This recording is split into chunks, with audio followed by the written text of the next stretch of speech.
if Abat struggles with getting a Battle Fury plus the items at a decent timing, you know, Lesh is always going to be dishing out a shitload of damage, but Jamesy has to have a good performance to do so. You know, Undying damage can kind of fall off through the early to mid game, so Lilgun, I think they have a time, but I feel like their spike, they have to hit it, and they've got to hit it fast. Otherwise, I feel like their window to be able to execute this game is very, very narrow. Oh yeah, for sure. They've got another really nice combo with the Shaman Mars. The only issue is that the Undying is such a strong laner, and the Riki's a pretty goddamn good laner as well. So it's not like last game where Lilgun should have had the full upper advantage. It's going to be a bit different. And you already see Abat punishing. Has got one more blink to find the first blood. Already a great start for the Riki. Yeah. I mean, I really don't like this aspect of Lilgun's draft where you've got this Keeper of the Light, one of the best people to pair together with the Mars, and you just don't put them together 2 games in a row. He provides nothing to this Huskar. Yeah, I'd agree. I don't know, what do you think the Coddle does versus the Undying down in this bottom lane though? Like, yes, the combo's nice with the Mars, but are you worried that if the Coddle's here, then the Undying just solely has a free lane to harass as much as possible? Because I think Shaman, at least with 77 damage, can kind of at least do a little bit of battle versus the Undying. Well, yeah, speaking of, well, Grimzx is just walking back to base, but as the Coddle, you've got enough movement speed that you're yourself not going to get harassed out, and you always, at least once you get level 2, you're just going to be able to spam your Chakra Magic onto the Mars, so that whenever Undying does walk up next to you, you spear him back, you use the God's Rebuke, and you know he's going to need to put a whole lot more money into his regen. Okay. I mean, you know, you speak about the kill threats as well. You've got some solid right click as well against a Tidehunter. Like, Tide can't do anything versus a Shadow Shaman, really. And then once you get that initial lockdown, it's just a few stacks of those burning spears, and there's actually some solid kill threat towards this top side. Same thing with the Phoenix, right? Like, Phoenix gets out of position once, dead. Marvel might be in trouble down bot. Abat's got the tricks of the trade in a blink. Nicely done from Hishgee. It's gonna at least lock Abat in so he can't fall up. Takes a lot of damage because that extra crit wave falling up as well. So at least Abat's got a sell to be able to come back in. But meanwhile, how's some other lanes going? Mid, Sanctity up against Jamesy. 16 last hits right now for the Timber up against the 14 on the Leshrac. So this mid matchup looking relatively even. How do we think the game's going to fare for both these mid players? What's the style they need to be dishing out? For Lilgun on Sanctity? Yeah, like both. How do you think Jamesy and Sanctity try much, but it feels like it's around about the same every time? Yeah, I mean, the armlet's pretty standard. The thing is, though, like, with the Berserker's Blood being a little bit different, the extra regen, it's nice to be able to get that up, and you can see that he's gone the Gauntlet Strength to enable that, but you have enough burst damage through with the Riki and just the Soul Rip, the Leshrac, that you're probably going to be able to burst through anything that the Huskar might be trying to do to sustain himself. So if he's able to survive with some clutch armlet toggles, I would be pretty surprised. Yep.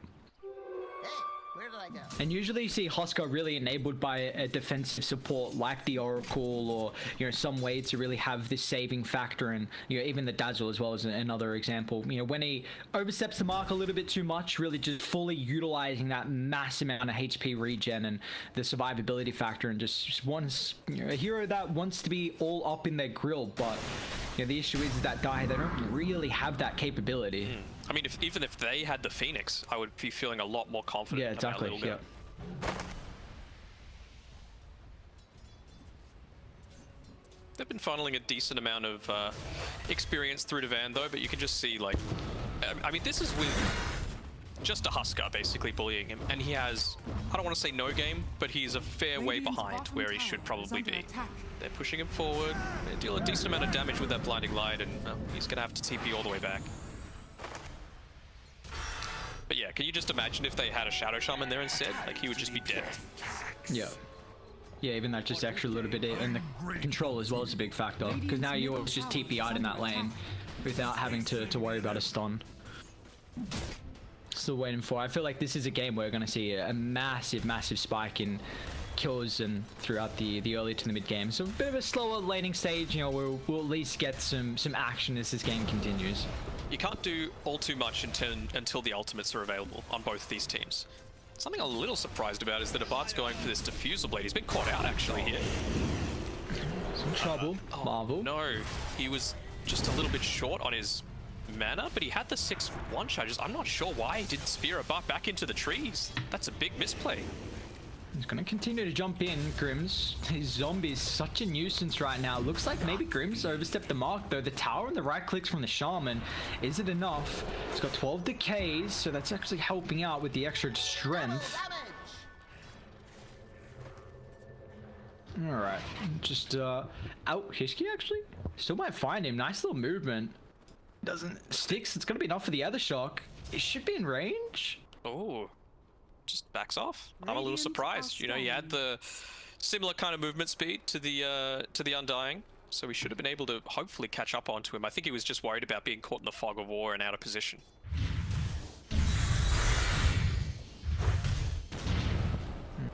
And now, one of the other strengths of having this Huskar, especially when, you know, Undying and Phoenix, they're not the strongest roamers. In fact, they suck. So they have to stay in lane for a lot of the time. Sanctity, he's been able to use that double damage to get right on top of him. A couple of right clicks, and then the full ability combo. He's even tanking up the tower hits so that this siege creep can stay alive for a long time. But yeah, you're not going to be able to rotate through onto this Huskar to try and bully him away, prevent him from just doing this thing in the jungle. And now Ace is free to just sit here, be a greedy coddle on the top side, get his levels, get his experience, and the important gold that he needs to be able to survive that early stage of the game. Yeah, and this is something you've been putting a lot of emphasis on, where you want to see the coddle played as a 4 instead of a 5, because the hero can do a lot with farm. So at least the fact that he's going to have some nice little space to that top side. What is Erice doing all the way up here?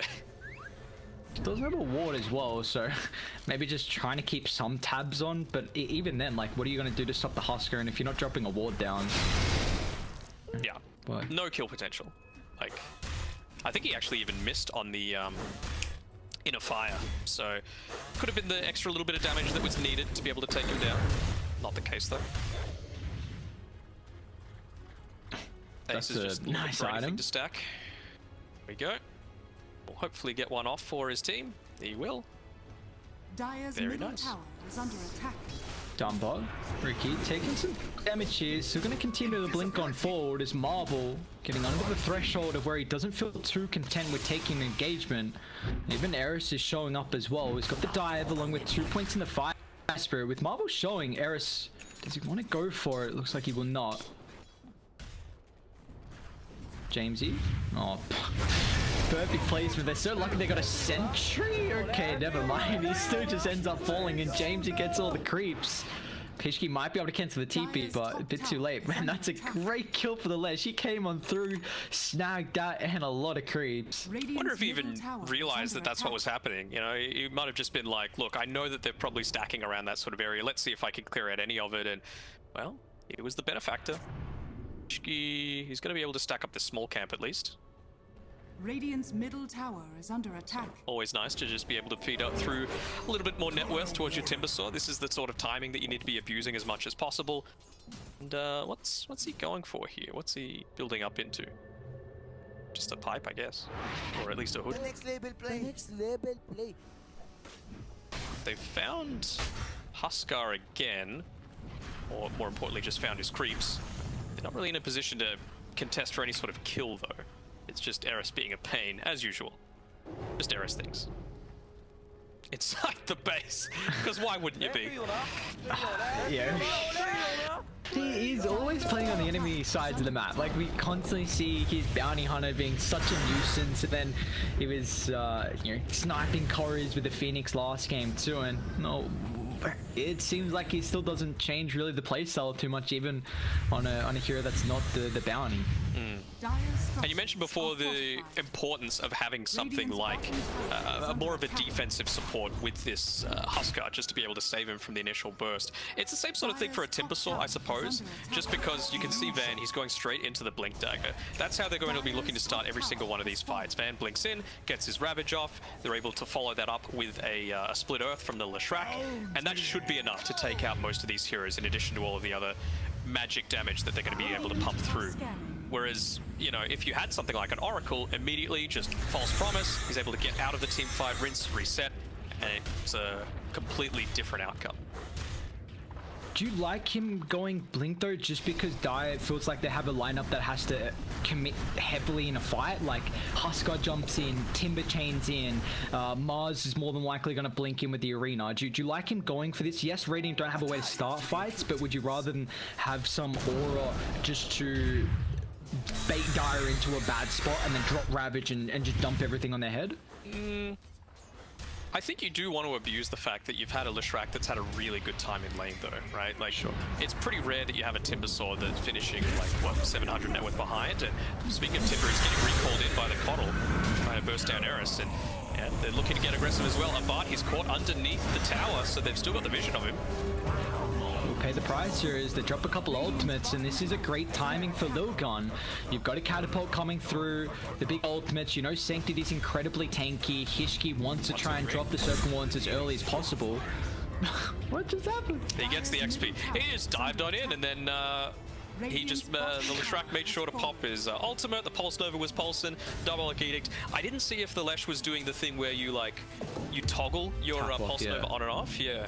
I think he might have, considering he is sitting at only 26 HP, but he had the full one charges, obviously thinking, well, I'm dead regardless, but 1, 2, 3 able to get the kill just beforehand, so he gets that valuable experience. That's the main thing. It does feel like a Huskar, though, doesn't have a lot of room to make errors, and a couple of deaths really can put you in a stage where you start to lose that maximum effectiveness of what the hero can have. Sure, but they were able to get that double kill on the bot side, right? And as long as you're not losing your mid tower in exchange for that, I think the Huskar did exactly what he needed to. Radiant smoking up with a nice ward in the back. They might just be able to kill 1, 2, 3 with Blink on the board from the neutral. Oh, he's dead at least for 30, not being able to farm at all, but Lilgun, they want to get some revenge here. But Jamesy sets up, Ace could be in trouble. They even got to drop the Ravage as well, just clipping on top of the Coddle, even actually finding Marvel down to the eastern side. Is going to drop the arena, Sanctity flying on through as well, but Abat wants to try and continue punishing Mars here. Marvel tries to push him away. Abat's going to be careful, he's still going to blink, but where's the target? Actually goes towards the Mars, nicely done. Juking and jiving, he's still in trouble though. Sanctity's chuck him up in a couple seconds. Abat's trying to juke, they don't have detection at the moment. Meanwhile, through the mid lane as well, Jamesy just gets a solo kill on top of the Shaman. Sanctity will still get some revenge though. Unfortunately, the Riki running underneath that sentry. So very wonky start. You see the Huskar getting denied, Lilgun still coming through, and yeah, the value of information though, just being able to slow down that Huskar dying 3 times this early on. That's not what you want from a last pick. Far out. Any strength here versus the Timbersaw just gets shredded by that Whirling Death, and pure damage. Unfortunately, Undying is not long for the world, and I love how you just have the Coddle to get you your mana back. It's the abilities back off cooldown, and there's a big tower for Lilgun to claim because they are a team that really want to be taking Roshard at an early time. Oh, nice deny. That was a big factor, honestly, in that game 1, if we remember, where the tower got denied, the Death Prophet couldn't get the BKB at a quick timing, which was important for them. And I mean, who knows how close they are to some items, still a little bit away, but minor things can turn games. Oh yeah, for sure. Right now it's just about little bits of differences in playstyle. You've called in the Huskar. You're wanting to just take away the farm. You're like, look, you've got your vision on your side of the map. Probably not going to be on our side. They're going to take away this triple stack though. Yeah, some fat gold going their way. 2k net worth lead. Maybe top tier 1, maybe before they go Roche, unless they feel pretty ballsy just to walk in. Probably got to pick off and maybe force a team fight ultimate. The issue is Erice still doesn't have Supernova. He's really struggling in this game. 0-2 feels like he can't get a lot right now. You see the Cignal support's not having too good of a time. He's playing a sacrificial role though, to be fair, right? A lot of these kills that have happened is because of his heavy warding. He's forcing people to rotate back, giving an easier time to his cause indirectly, as opposed to what he's actually able to do in the lanes. And again, going down to Roche. Oh, What did I say about the armlet? Like, and that's without the Lesh hitting him. I wish I was watching that. I mean, Roche is half HP, but I mean, they now know that though on Cignal's side. Like, you're not going to commit that heavily to Roche unless it's pretty low. Like half HP, they will probably think he gets at least like only a quarter or so. So he's got denied from Roche, he's got denied from the neutral camp as well. This is a 1-4 Huskar, 15 minutes in. At least Sanctity's been a baller right now, and we've always been impressed so far through Lilgun's games of how he's been looking. And 5-0-2, still another impressive performance. Yeah. In the position 2 on Lilgun. Right now the game score is 6-8-2, the 2 being the neutrals, of course. Always got to factor them in. Well, at least they can walk back and take Roche. Erice still not 6, even though they have the Ravage for a potential 5, but 2 on cooldown.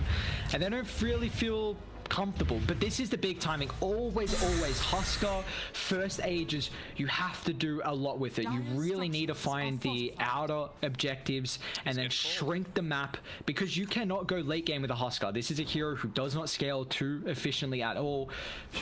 So important. First ages, you got to get outer towers. Second ages is then the one to walk up high ground and end the game.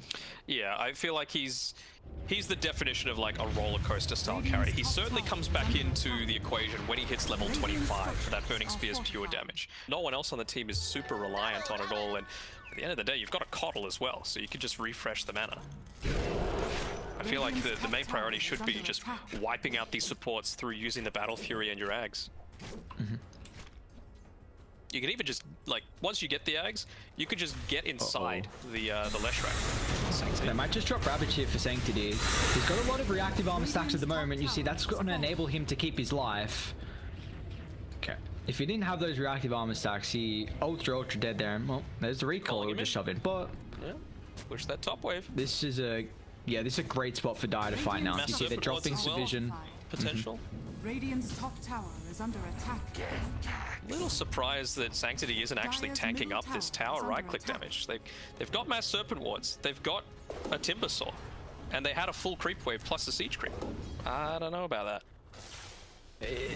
If they cut that mid wave, then it means the Huskar doesn't have to go back. I mean, you still got this Coddle relocate, but still, like this now, you see where the wave is. So it makes it a lot more, the information that Radiant have right now, they can go from bot if they want to try and get that creep wave shoved into the tier 1. So just not cutting that wave and then hitting the tier 2 top, and they're still going to get it. But now you're trading, and it feels like Lilgun, trading when you have the Aegis advantage is not what you want to do. They didn't have to trade at all. That should have been completely free. You should have kept your tier 2 tower, so now, you know, you've got the threat of them taking your outpost. Not to say that the Radiant really want to or can go into the Dire jungle right now, but it's just a little bit more gold bleeding through to Cignal that probably shouldn't be there. All fears fading. Next, BKB, very important against this Lesh. You're nowhere near as scared with once you've got it picked up, but it's still a level 12 Huskar versus a level 14 Leshrac. And, you don't want to be wasting that Aegis on more neutral creeps, that's for sure. No, you really don't. I believe they scouted out that smoke with the ward mid. Maybe just clip the support, but... Van's defensively positioning himself. It feels like Erice is a little bit of bait here. He has to be a bit careful about moving too far up in the lane, though. And here we go. Are they going to make the Blink Ravage commitment? No, there's no follow-up. Jamesy's doing a good job shoving in, though. Man, Grimzx is level 6 as well. So yeah, the supports are... You see, Cignal, they're just all on the cause right now to have a good game.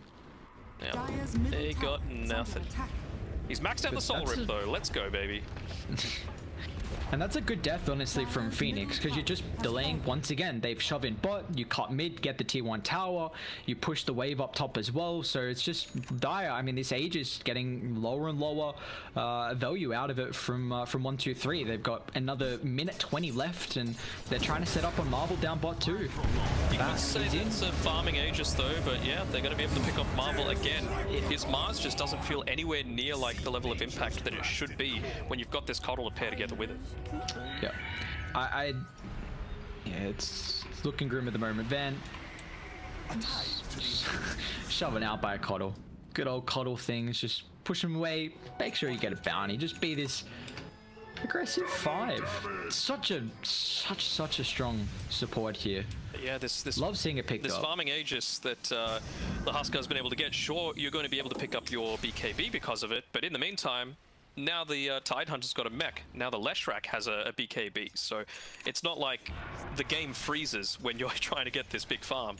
And Aegis has only got about 30 seconds left on it, so unless they make a play right now with the rest of their team and then just recall him in to take the team fight, it's going to be wasted. Yeah, meanwhile, Abat's, you know, continuing to farm up as well. It'd be worse if he went first item Battle Fury, but I still, you know, don't mind the choice of items. But it looks like they're trying to take an engagement. Grimzx, she won't be successful with the TP out. Hishgee just in the nick of time. See how much damage it is, and you know, he's working on that BKB as the next item here from the Shaman. So once he gets the shackles maxed out, yeah, I'm a huge fan of this item, second item BKB. He's lacking the Aether Lens. That extra cast range is nice, but you see just the emphasis on the blink and just controlling one. Blink Dagger, it doesn't remove the need for it, but you know, it's a solid substitute. Yeah. So looks like they're finally starting to link down to a wave where they want to try and shove that out and take an objective. But it's, you know, this is without the Aegis, and Radiant might be in shape where they think about taking a fight, where they are grouped up, getting ready for a smoke. Grim's just making sure he de-wards before they opt to do so.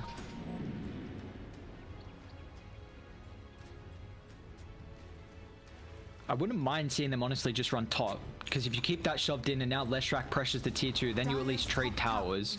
And again, like, still, if you can delay the game long enough against a Huskar, you're definitely going to feel more favored heading in towards the later stages. And I like their team fight as well a lot better. Yeah.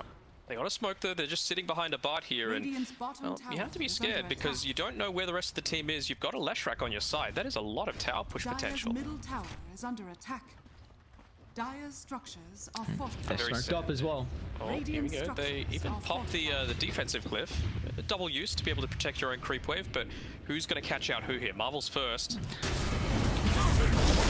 Scouts out Grimzx, able to drop the tombstone, but now with counter ravage as well, they just instantly melt through the Mars before he gets the arena off. Sanctity gonna try and get a little bit of revenge here, but up on the high ground, perfect target for the Riki, and now with the supernova up as well. However, unfortunately, it's in the range of the Huskar, so it's a 2 for 2, but can they follow up more? BKB pop, Jamesy, he's in trouble, he's gonna still try and turn Van with the blink on forward as well, but Jamesy, no escape at the moment. Sanctity's gonna be able to close the distance, although the region getting a little bit of health back. Chuck him off the mark as well, but Abat, he's in trouble, he's got 2 blink charges, gonna go for a TP out, he will not be successful. So a good start to the fight from Cignal, but you see Dire, these 2 cores, Huskar, Timber, too tanky, and they take over towards the later stage. It feels like, I don't want to flame the guy, but it feels like Lilgun are succeeding in these team fights despite the Mars. You know, he doesn't get to pop his arena, doesn't even use the BKB, and they're still able to turn it around. I thought that was some fantastic positioning by Ace to be able to, you know, kite out the Riki, avoid him, get the dust off, slow him down, and they're able to clean up all of the, at least 2 of the cores there on the Radiant side. And now they're finally going to be able to get the tier 2 tower down bot as well. So it's at least some kills going into an objective here. Lilgun got the net worth advantage at the moment. You see a successful first use of the BKB from the Huskar, but feels like they want to continue taking engagements, really not letting the pressure down. How quick's the Roche? That's another big question that we need to be asking. It is a long boy. Radiant's middle tower is under attack. Riki, this is a very, very, very delayed Battle Fury here. I know you go in the defusal first, but unless you're getting kills, it's not paying for itself. It is not a farming item at all.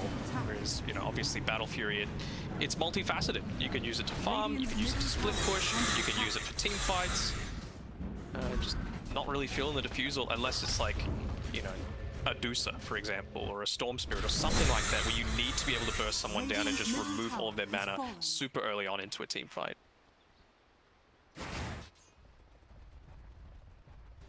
4,000 net worth lead for Lilgun. Again, we're just going to see them now position themselves around top, recognizing that the next big objective is the Aegis. They were still successful, honestly, being able to find all the outer towers without that first life. So props to them on Lilgun. Now let's see if they're going to be able to hit this second Aegis timing with the Huskar lineup. That's the big thing. You see they're getting set up, dropping some vision down, controlling mid and top. That's the big factor here. And they can even save the Mass Serpent wards for that, considering they weren't forced to use it down towards that bottom side. Just strong enough tower push together, and you even got the Halberd now finished up by the Huskar. So he's having a pretty decent time. He's going to be able to put that extra point into his abilities. He's fully maxed out now.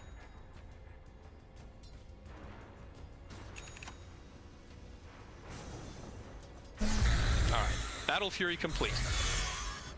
Let's go. It's a start for Abat. Definitely needs to pick up this Ogre Axe minimum before the next team fight. It's always going to be useful. Whether you go for the BKB or the Ag Scepter, and we actually hear the Mass Serpent wards deployed just purely defensively. I'm not sure how I'd feel about that. Interesting. Okay. You have an Ether Shock, you know. What? He just wanted to get back to the team. No. Yeah. That ain't no, it. Just... Like, Roche is just about to respawn. You need it to quickly take it out. And then, you know, if they initiate on you, you've got the Mass Serpent wards to help you in the team fight. Whereas now they're just sitting there. Sure, they've cleared out one more wave, but I don't think when Roche is up, you're all that concerned about them pushing bot. Marvel. I'm liking his position. He's got to stay on that high ground, though. He needs to be with the rest of his team. I like this little nook, though. He's able to break the smoke and still be out of vision. Moving up, Sanctity's got an Arcane as well. So I'm going to get popped, but it's on the front line now. Down with the blink on top of the Ravage. Can they burst down the Timber? Spirit Vessel's on top of him. Now with Supernova in the backline for the instant. Lilgun going to turn their attention to be able to bring it down, but Abat as well finds the cuddle. A 2-for-1 to start. Timber getting slowed up, and with the blink Hex, they've been able to catch up. The Riki, where's the protection? Jamesy setting up, is going to blink on forward. Needs to push away the Shaman, but the Riki's in trouble. Needs a target to be able to get the disengage. Going up to the northern side, but Cignal, the full retreat coming through. Sian the Horn, but Lilgun not going to continue chasing. Eyes on the prize. The Roshan is for them. A great fight. You've kite out the Ravage. You kite out the Supernova. They just were not able to burst them down. See how difficult it is at the moment. Even just able to pick up the cheese there on the Huskar. So things looking up for Lilgun. They've got their chances. They're able to exploit a lot of these timings that the Riki has. Sure, he's got the Ogre Axe, but even then, nearly fell down in that fight. I'm loving Hishgee's positioning as well, really utilizing that Blink Dagger to its fullest potential. Jamesy tried to jump in onto the backlines to clean up some of the supports, but not allowing it. That's something an Aetherlens doesn't provide. He's even finished up that BKB now. So full channels. They're going to be laid out onto that Riki, you would assume. Doesn't feel like there's any other way that they're going to kill this Shadow Shaman once he pops BKB. As long as Riki's CC'd, he's safe. And it also feels like they're struggling with the way to build a Timber. Like the stun lock isn't there. Unfortunately, the Phoenix isn't getting like a full cast of the Sun Ray, which is a big factor. And Timber doesn't even have a way to be able to dispel the Spirit Vessel, but he's just still he has not died at the moment. Flawless. He's caught inside those Mass Serpent wards, by the way. Because why not? Erice, Jesus. He's got phase. Can scurry on through. But I like this play from Lilgun. They got a big power spike at the moment over the Ravage is on cooldown.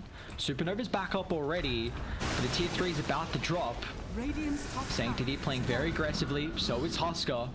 But how do you burst to a first life right now? Radiant don't have this kind of poke and prod from afar. Feels like they've got to commit pretty heavily. I'm liking this with that tier 3 falls. I was about to say, I like the fact that he actually micros his Mass Serpent wards. A lot of people just drop him down and let him do whatever the hell they want. He made sure that they were all hitting onto that tier 3 tower. After the fact, he stopped caring all so much, and so they were just hitting random units. But it's an important thing to be able to realize that you've got to get maximum usage out of it. It's so annoying when you see the Shamans also denying their own wards. It's when you've got all the wards up, it's just you try and get one, but then it gets denied instantly. You try and get another, gets denied instantly. It gets easier as the as you lose less of the serpents, but Becomes like whack-a-mole, basically. Yeah, pretty much, honestly. Unfortunately, it's not one hit with a whack-a-mole. Or I should say with a serpent what's unlike the whack-a-mole. The bonk. The bonk dead on the head. Can't really do that this game. Unfortunately, not really bonking him from Cignal. Lilgun looking to come in with the underdogs and upset the boys on Radiant. And with the 9,000 net worth lead, in commanding position to be able to do so and secure their first victory.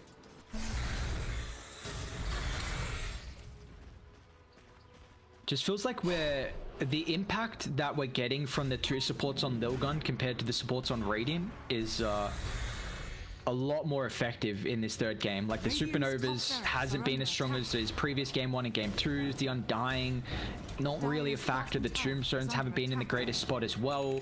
Whereas you got the Shaman, the Coddle's been great. And I love this. Lilgun not giving them any opportunity. This is their advantage. You have Aegis. I said second Roche on the Huskar is the one to end it. Van is going to blink him forward. Melt through the Huskar. Gets the BKB off, but it's a little bit too late now. Marvel drops Arena. Hishgee with the follow-up as well. He's got the BKB now with the next Leshrac. He's in trouble, however. Does he have a buyback to be able to reach in the fight? No, he doesn't. They deal with the Supernova as well. Cignal, maybe their last stand of defense here as Van will fall.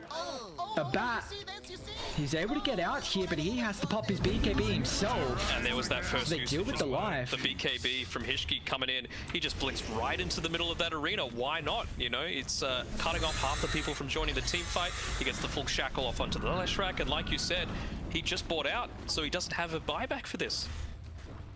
And how do you chain lock down Sanctity now without the Lesh and without the Ravage? So they're free. It's not even just locking down. How do you kill him? You cannot. Dire's turret has been killed. They need to go for someone other than Sanctity. They need to get some charges into that Spirit Vessel. Coddle's got to die, Shaman's got to die, but they're not wrapping through, and they don't have a way to start now. Sanctity is even just going to blink on forward. Oh my god. Grimzx. Timber is just a bully right now in this game. They're going to give up 2 full sets. I don't see why they don't go bot. They're so far ahead right now. Again, Supernova and Ravages on cooldown. You've got the cheese on 1, 2, 3, and the BKBs are about to come back up as well. They're going to reset. Tempting. I mean, you're in a safe enough spot to be able to do so, right? I'm surprised that they committed that heavily onto the Timbersaw, onto the Huskar, when you knew he had Aegis for a little bit more. Like, it was a minute and a half left on it, and it just felt like they spent everything to take out 1 of 2 lives. When he still has BKB, he still has the Heaven's Halberd, he had the cheese on top of that. It's a little crazy for mine. Yeah, I think that's a different fight if the Lesh actually gets the BKB off. I mean, that was you know, just beautifully done from Hishgee. The blink BKB, it's actually just so goddamn stupid how the Shaman can just lock someone down for this long of a duration. And it's been a thing for a while, but we just haven't seen enough emphasis on it until the you know, the big latest patch. And now guess what? Huskar 3,500 HP with a heart. You've got Timber, who's a beefy boy as well, 2,800. These heroes are not easy to kill, and Lilgun, they don't want to give them any time to be able to find farm to the next items. They're ready to rock and roll. They want to walk up this high ground for the last set. And he's about to hit his level 20 as well on 1, 2, 3. So let's see if his team stands far enough away from him that just lets him soak up that full experience from this creep wave. Really like this movement. They need to get the backline. They're not grouping up. Van's going to blink him for once again. They know the Huskar doesn't have the actual action. They're melting through for the cheese. They'll be successful at doing so. And a Marvel drops Arena. They're going to try and move on forward. It's going to allow them to disengage. They still drop the Supernova just in case Sanctity is walking up the high ground. A lot committed here for finding these 2 heroes, but what more can they get? Sanctity chaining away Jamesy, trying to follow up, but I don't think they'll be successful at doing so. So Huskar falls. They find Hishgee as well. They survive another day. Everything dropped on the Huskar and narrowly getting him. I thought the heart would have been just enough, and this is what we were bringing up earlier in the game, that Dire do not have this defensive factor in the support. Just like that. Imagine if you dump anything and you got an Oracle or a Dazzle, which we see so often with the Huskar. Even just like maybe being a little bit too far away was Ace there, not able to get the Glimmer Cape off, not able to blinding light the team away. I think they popped their BKBs anyway, so it didn't really matter, but still, just the Glimmer Cape save could have been the difference maker there.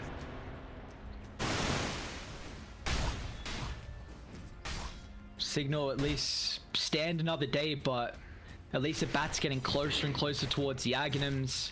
Maybe this might make Lilgun think otherwise of walking up. Maybe thinking that they have to wait till the next Roche. Bat's got to be careful. He might actually run into them. Oh no, we're back. Do they have any detection? Yeah, they got the Yeah, gem. Marvel's got a gem. They've just immediately called the Huskar back into this bottom lane as well. Something else Cignal did that was really nice there was made sure to push that one wave out as well towards the back end of that fight, so that even when they started chasing, the backdoor protection had kicked in. So the mass serpent wards that Hishgee placed up towards the start of it weren't able to take down the tier 3 tower. But yeah, now we go. We've got the level 20 on the Huskar now, so that Berserker's Blood regen, if he had that at the start of that team fight, I think that could have potentially kicked in a big way, and yep. It's a little bit more challenging now to be able to take him down, especially now that they know what the Radiant team is capable of. But you've got the Ravage back up in 5 seconds. Same thing with the Flesh Golem, same thing with the Supernova. So maybe it's just waiting for the next Roshan that's the play for Lilgun. You're always going to have these lanes pushing in passively on top and mid, so it's going to protect the Roche potential. You are giving an opportunity though for Cignal to get these next out items. It looks like Abat now, Aghanim's is completed, Jamesy is closing the distance on the Shivas. I think Cignal probably try and dodge a fight unless they get a perfect fight underneath the ward, which it looks like they're trying to set up for now. Otherwise, if you use your ultimates before Roshan, then it's a free one for Lilgun. So you got to kind of, you pick your fight here for Cignal. If you get a really good engagement underneath your ward, you take it. I think if you don't, then you just hold the abilities for a Roche fight, because you can't let that go to waste. And well, here we go. They're walking up blindly. They've got to be careful here because Van's going to blink him forward. The Ravage finds 3. Instantly bursting from Marvel. That's a massive target in the ace as well. Hishgee, however, able to get the Serpent Wards off. The buyback coming through. Supernova's dropped on top of the backline as well with the Tomb. So 1, 2, 3 is going to try and deal with it. Needs extra help as well. Where's the attack? Supernova just ends up getting the stun. Hishgee falling low as well. However, to find the Phoenix, Abat's going to be careful. Drops the smoke, and now with the Huskar as well. He's already popped all the abilities. Now with the cheese still available, he's able to stand his ground. Van gets milked. Sanctity with the extra pick up now with the Aghanims. They're chasing forward for more. 3 down from Cignal. They don't have the buybacks in Hishgee. The Shaman. Just a nuisance, and Lilgun might have done it. They might have taken their first series here. And that was huge. The Phoenix dying completely changes that fight, right? Fantastic that he's able to get off the Supernova towards the Serpent Wards, gives a little bit of extra damage towards him, but your Spirit Vessel Carrier dies because of that, and you're not able to burst through the Huskar after he's already popped the BKB. He had the cheese at the ready, sure, but if the Spirit Vessel's on top of that, you probably don't get that much of a benefit out of it. Cignal currently undefeated, and Lilgun wanna take the crown off their heads. Yeah, probably this is not going to be the case in a minute or two's time, I would say. Try and make a play around your tier 4 towers. If you can force the Dire team to fight underneath them, you can then pop the glyph, get 2 towers hitting multiple targets. It's a lot of extra damage that could potentially be put out onto you, and also you get the extra armor just from standing underneath. But I don't see any reason why they continue to commit. Go back, check if Roche is up. They know it's not, but it's going to be in 25 seconds. Man, Sanctity, just another absolutely monstrous performance from the position 2 on Lilgun. 11, 0, and 9. This team play has been so outstanding from him. He's also level 25 now, that Whirling Death reduction. Man, they almost found Leshrac. Man, if 1, 2, 3 died there, I would have been pissed if I was him, because multiple times he picked out that ninja gear was on the ground, and no one made a move towards it, even the people that were standing right next to it. This is Balloon on top of the Roche celebrating it. It's a Hail Mary Radiant. right now. Yeah, they're coming through, but can they get there in time? It out. They know. They've just got to jump, even without the vision. Nicely done from Marvel, though. That's the perfect jump they're requiring. They got the jump to Supernova. It's in a great spot here. 1, 2, 3 is going to try and move forward. The Tide's already down. Is unable to get the Ravage off. The Supernova pops. Meanwhile, guess what? Leshrac completely controlled from Hishgee, just negating the damage. James unable to do anything in the fight. Hishgee Shaman has been on point this game. The constant control is there. Abat trying to juke and jive, but with 3 down, they got a buyback on Van, but the creeps are inside. The Megas are doing the work, and they can just go back. Marvel has struggled this game, but man, that blink just sets up for them so much in that fight. To be honest, it was even a little delayed. Like, if Tide was really on point, he probably could have still got the blink Ravage off, but that's not the case. The supports, again, pulling it out clutch for Lilgun. Hishgee locking down the Leshrac through that entire team fight. It's an A-class performance coming through from this Shadow Shaman here. I mean, just Oh, The impact. The refresher. Hishgee. He's got his Once Mensa. those serpent wards. He Level doesn't have 20 any as well. mana once he casts it though. So Under attack. something you need to be a little concerned about. He's like, Kotal, give me mana. Are fortified. How please, sir. Sanctity go. needs a little bit as well. Man, he's just zoning him out. Pop everything. Gets the mangoes. Erice? Oh my god. That's so much damage from the Timber. I mean, Lesh is up in 50. Instant BKB from Marvel with the arena dropped as well. They try and drop the tombstone, but it looks like Huskar just straight on top of the heads. The damage from the Riki's not there at the moment. He doesn't even get anything defensive up as well. It's just Shackles and the Hex and Lilgun. They will force the first loss here, Cignal Ultra, with 3-0. Unfortunately, they will not remain undefeated as Lilgun take their first series victory of the lower division as well.